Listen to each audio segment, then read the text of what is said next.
In the span of just a couple of hours and a few miles, state leaders say an assassin wearing a police disguise and a mask visited two homes belonging to two senior DFL state legislators. This was an act of targeted political violence.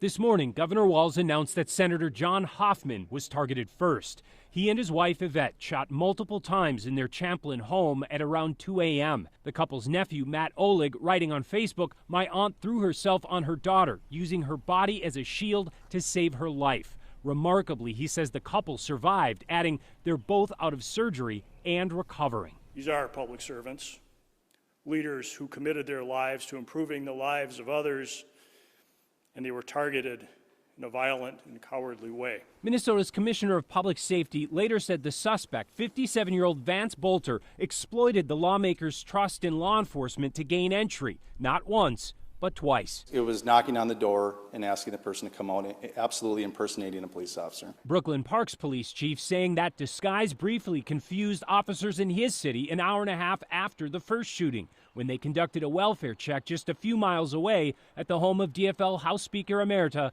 Melissa Hortman. When they arrived at Melissa's house, they noticed that there was a police vehicle in the driveway with the lights, emergency lights on, and what appeared to be a police officer at the door coming out of the house.